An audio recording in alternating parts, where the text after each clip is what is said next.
Hello, continuing Stormwatch. We're on issue 6. I first reviewed issues 1 through 3, the introduction of the team, and as far as I know, I'm trying to remember if that was the first issue that Scott Clark had ever drawn. He must have drawn some other stuff, some pinups and maybe some short stories. I'm not really for sure. But Scott Clark on Stormwatch at the time, I remember thinking that that guy's probably going to be the standout artist, and he kept almost getting there. He did some amazing stuff that was really cool, and you could tell, in my estimation, that his heart was really into it. He was putting everything into it. And I've reviewed some other stuff that he's drawn later on. He did some stuff from Liefeld with Evangeline, which was it just was not the same. It was not as good as what we'd seen him do before. He did the Wildcat Spawn crossover, which it looked like he was really, really trying, but I kind of felt like, unfortunately, his skill set were not up to the task of the crazy visuals that Alan Moore was kind of asking him to do. It was kind of okay, but not quite there. I don't know. He had a lot of he's got a lot of strengths, but some deficiencies. But this early stuff, I just feel like there was something that he just had when he was starting that was just amazing. And this cover is an example of, like, that's awesome. I think it looks really cool. Mainly the main figure there, Battalion, dead center, the heavy shadows, the ridiculous armor. I don't know. I think it looks really cool. It's pretty awesome. It's very 90s Image comic, like new heroes. It's pretty awesome.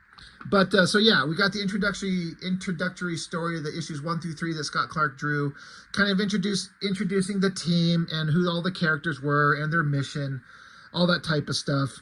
Pretty by the numbers things, honestly. There was very little that's unique about it. The unique thing about Stormwatch, because I've said all these studios had their secondary team books. You know, there was Youngblood, and then there was Team Youngblood. There was Cyber Force, and then there was Strike Force. There's Wildcats, and then there's Stormwatch. The secondary team, oftentimes the second title from the studios. And they put on their best artists, and, you know, each team had what was supposed to be the interesting kind of hook about each group of characters. But honestly, nothing was really that interesting in any of them, really. The Stormwatch thing is that they're a team it's an international group of characters in a government-run, like, protection squad. So you got people from Russia and Japan and Italy and America, and all the countries come together with super beings to work for the United Nations to tackle global threats. And that's kind of interesting. I'm like, okay, I'm on board with that. It just really reads ultimately like standard superhero stuff, but it's fine. You know me, anytime I see Brandon Choi, Jim Lee on story, you're just like, ugh, just move on. A lot of text explaining nonsense. Basically, there's this island nation called Gamora, and they're a bunch of bad guys. It's a bad island nation that's constantly creating problems, and they have to deal with them a lot. So they're on their way to do some secret mission stuff. You got Battalion, another great shot.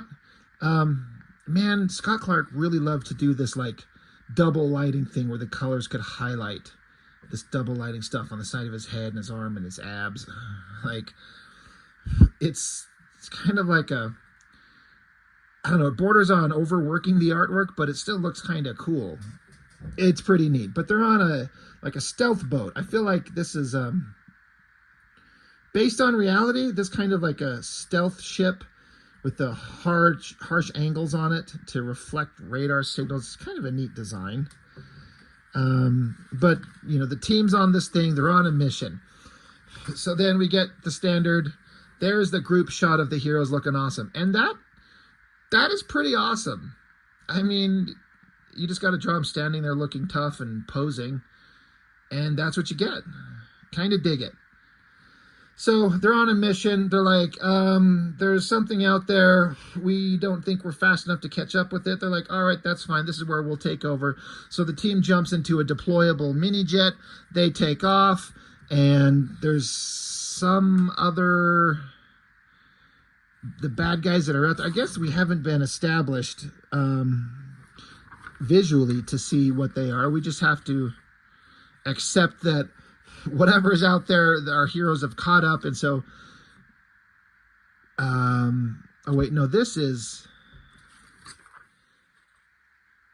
okay, I'm sorry. This is the whatever bad guy thing that they're chasing. And there's some bad guys in it. So the team, like several of them can fly. Diva and Hellstrike, this dude over here, they can fly. So Diva gets out there. She's Italian. I guess her mom's an opera singer or some bullshit. So obviously her superpowers is she can scream. She's got Banshee's powers, right? She screams, shatters the glass. Hellstrike's flying along. He knocks out their communication. And then following is the badass team of Stormwatch in like this cool helicopter thing. And Battalion is zip-lining down, shooting guns to take out the bad guys. Battalion's like, I've got an idea. I can do something cool, Fuji says. And Battalion's like, fine, you got an idea of something cool to do? Just do something cool. So Fuji just jumps out, being the strong guy. He does the standard strong guy shit, lands on top of the bad guy vehicle. Giant explosion that should have probably sunk it, but it doesn't. So now the team has got the bad guys captured. They're like, you've got contraband. You're a bunch of assholes. We're here to take you in. You know, it's kind of like a standard, like, bad guys moving illegal goods and our heroes are just stopping. It was kind of standardish stuff. And it's like Warborg armor suits. Like, this is very illegal. We should kick you guys in the nuts and drown you over the side of the boat. They don't actually think that, but that would be dark if they did. Anyway, we've caught you. You're busted. So the guy who's on the bad guy boat, he's like, wait. I've got information. If you take it easy on me, I've got information that's important to you. He's like, maybe we can negotiate. Maybe I can get out of this. You'll let me go if I give you information. And so Battalion's like, yeah, what do you got?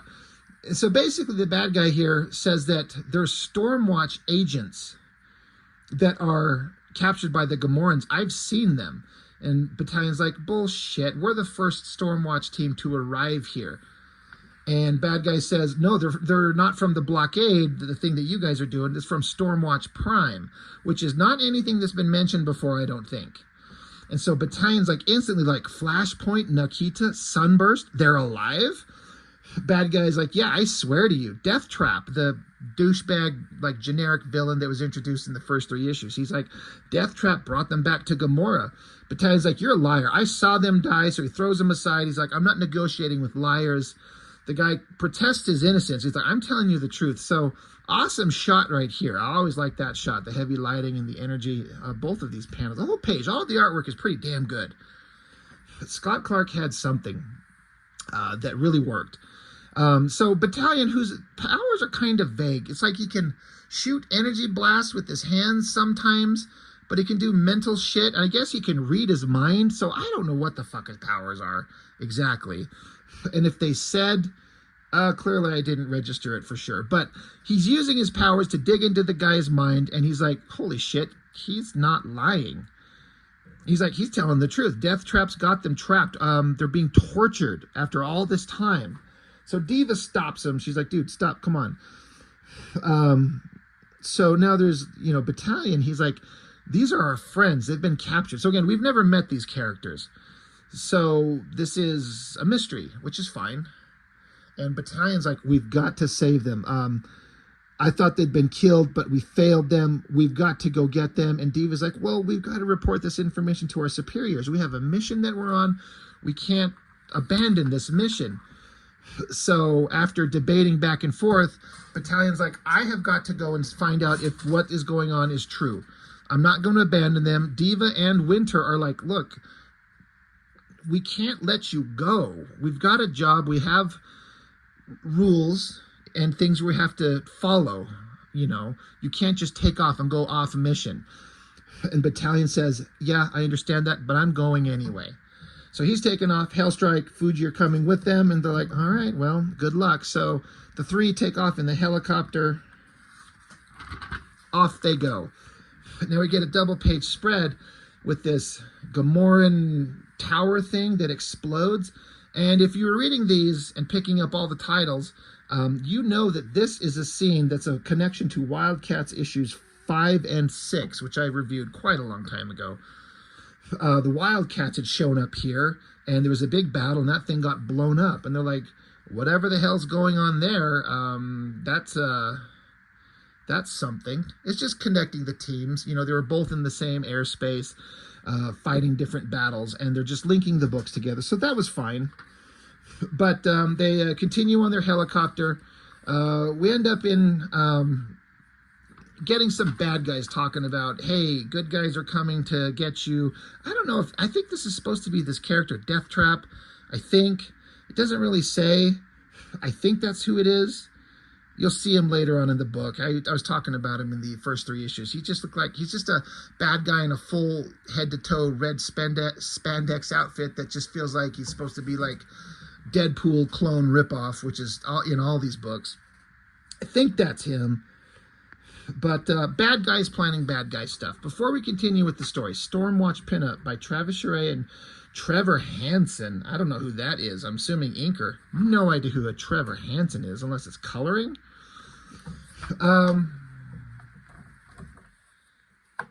Everything on this is awesome except one thing. I like this lower panel of all the faces.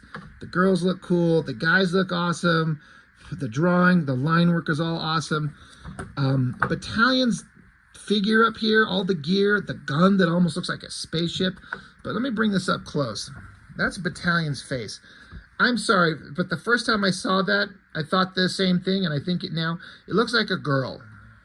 Like a big butch chick. And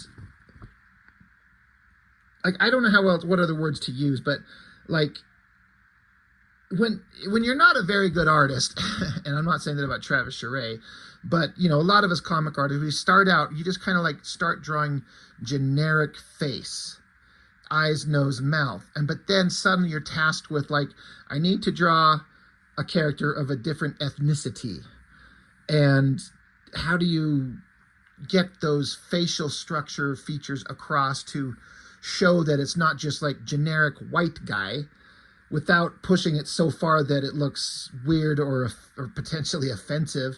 It's hard. I've actually tried doing that very same thing recently, but Battalion is a big black guy. And so they gives him kind of generic face, but then big lips. I don't know. It's completely off. It looks like a chick, and it just stands out as really weird. I don't blame him. I you know, how do you change things around? I mean, Battalion in the story, he's just, you know, smooth face, kind of a short cropped hairdo. Got to play around with the features, you know. It's tricky, but I do not think he nailed it. And it just stands out. He looks like a big butch lesbian chick standing here holding guns, which is fine. But it looks very off model. So anyway, I just had to point that out. It's a pretty solid piece of artwork otherwise, but I remember, you know, 30 years ago thinking the same thing, and I look at it now, I'm like, yep, that's it still looks weird. Back to the story. Our heroes are flying into this island city of Gomorrah. The artwork's a little bit lackluster in terms of the amount of detail, but, you know, he's put in a lot of work. They fly into the city limits. It's not very clear in the panels down here at all. The words tell you that there's a squadron of enemy ships, like, you know, sci-fi fighters that have been launched to attack them. So, according to the dialogue text, they launch a couple of missiles and shoot at least one of them, maybe two of them down. It doesn't say a number. A group of Vipers. So however many that could be. But our heroes take out at least one. And then the next panel shows the helicopter zipping by as two others. So they go zipping by each other. They pass each other. So they basically put in this kind of awesome helicopter jet chase in the comic here. And it's a fun idea, but man, these things are hard to show in comics. Like, to show vehicles zipping around, like, it's easy in movies and shit like that, but do it in a comic book, it just eats up a lot of space. And if you try to spread it out, you know, you're killing a lot of your story space just to show this battle. But then it doesn't carry the weight if you just show it in like 2 panels. Then it's like, it doesn't feel like an air battle. So it's a hard thing to do in comics. I completely get it.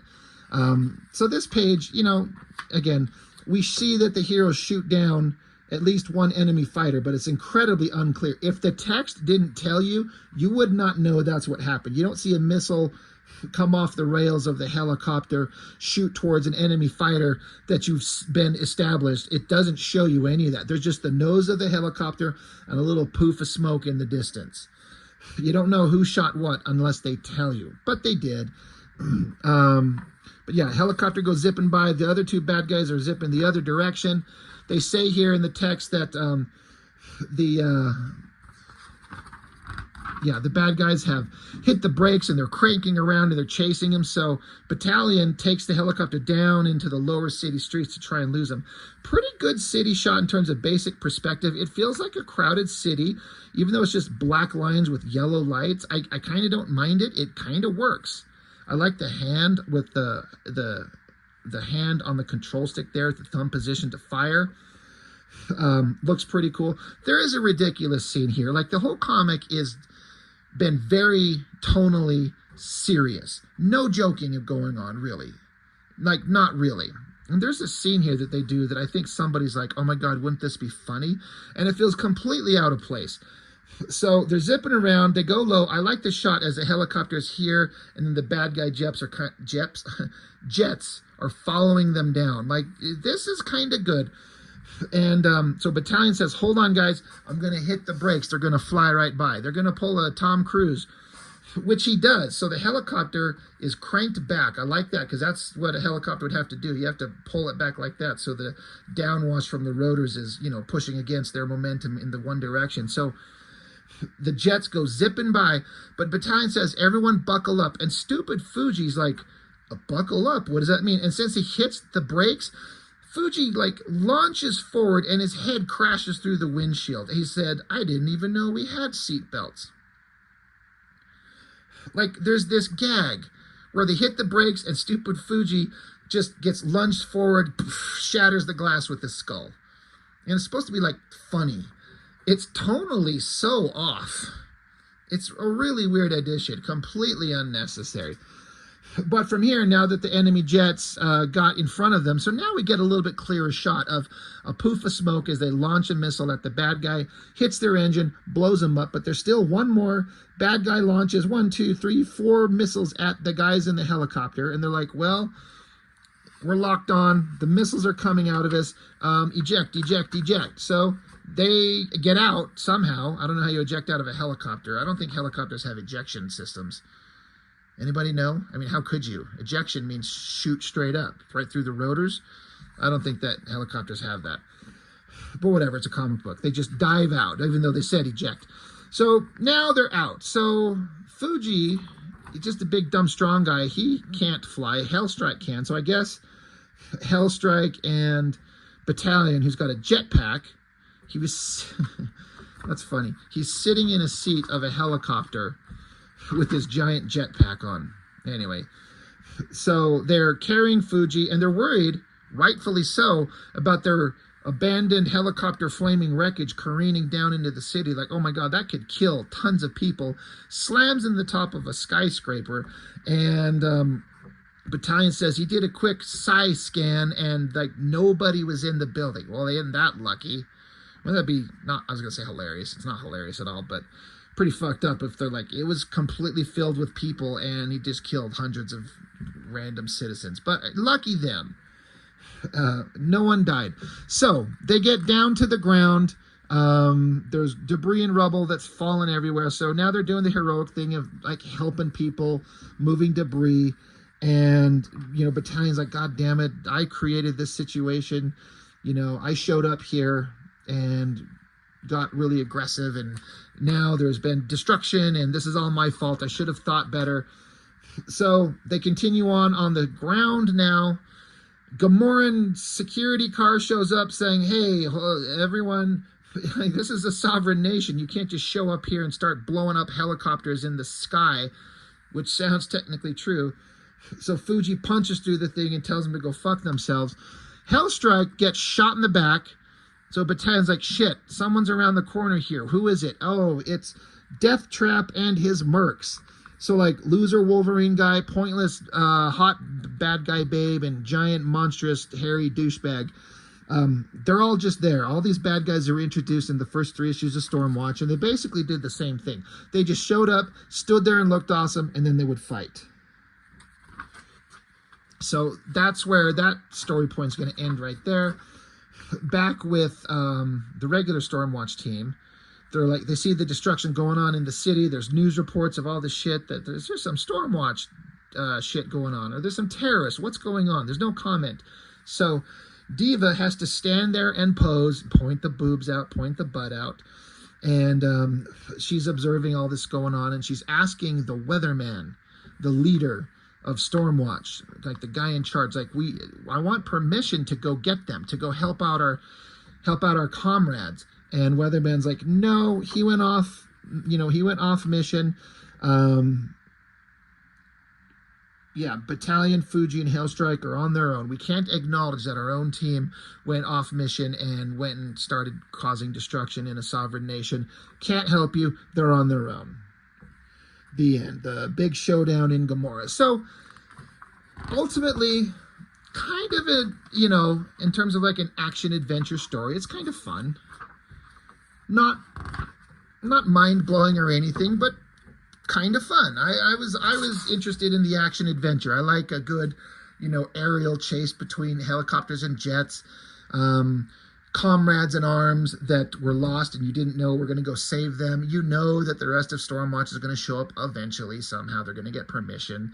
You know that the team is going to fight some bad guys. It's all going places we know exactly where they're going. There's nothing unique going to happen. But sometimes the journey's fun. And if the artwork's good, then it's a fun, simple comic, even if it's kind of standard by the numbers stuff. So I'm on board with it so far. Stormwatch number 6. That is all I've got for now. Thank you for watching. See you next time.